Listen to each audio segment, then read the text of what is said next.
everyone, just another update. It's now January 2026. We just got through vacation weeks, so that was super busy, and I find myself having to now really face what it's going to be like to close down this business potentially. So we've had a couple bites on buyers, but it didn't really pan out, didn't follow through.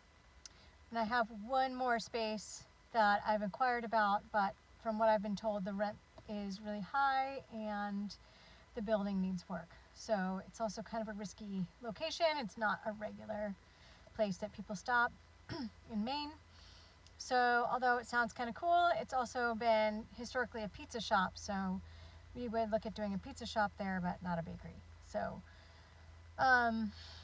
yeah, it's kind of strange at this point. I've got to start thinking about running through inventory. So all of a sudden I need to start changing about how we're buying things.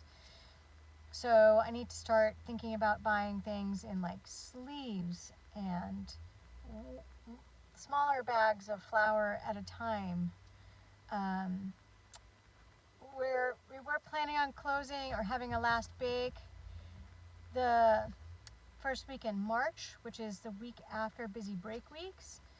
But I'm also wrestling with how do we try to stock up for the break weeks when to keep stock in for that, and then whatever we have left, do we bake? So we may end up doing a regular bake through that week and then doing a pop-up to try to, or pre-orders to try to get through inventory.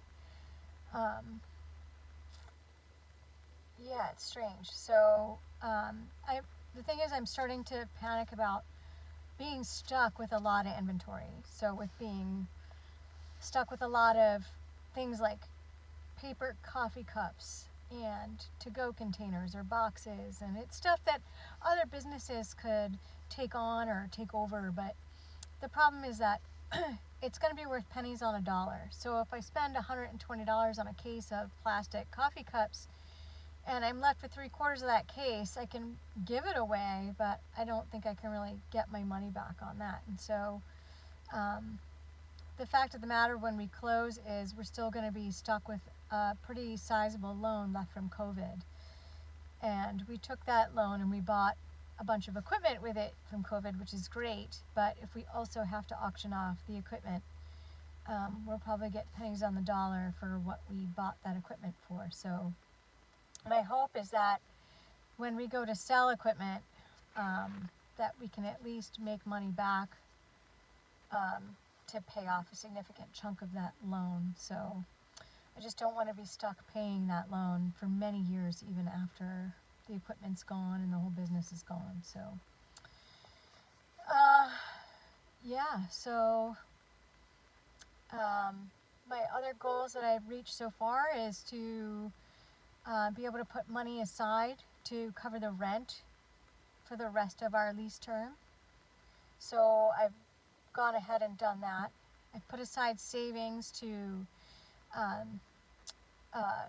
give Amanda, our full-time employee that's been with us for a long time, a severance pay so that she can take her time finding a good job.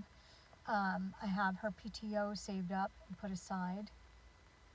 And I'm working on putting our own pay aside for April so that we can have some sort of paycheck while we're finishing out closing things out.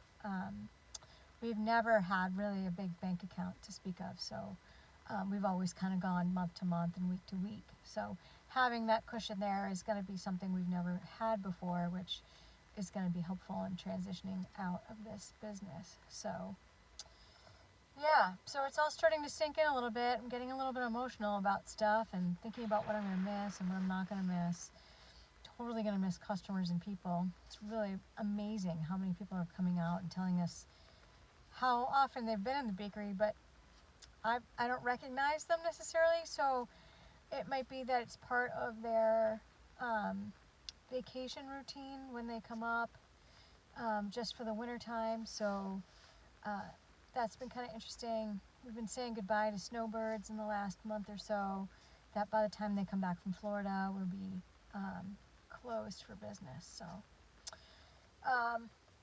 yeah, it'll be interesting. Hopefully I'll have some other updates soon. And we'll go from there.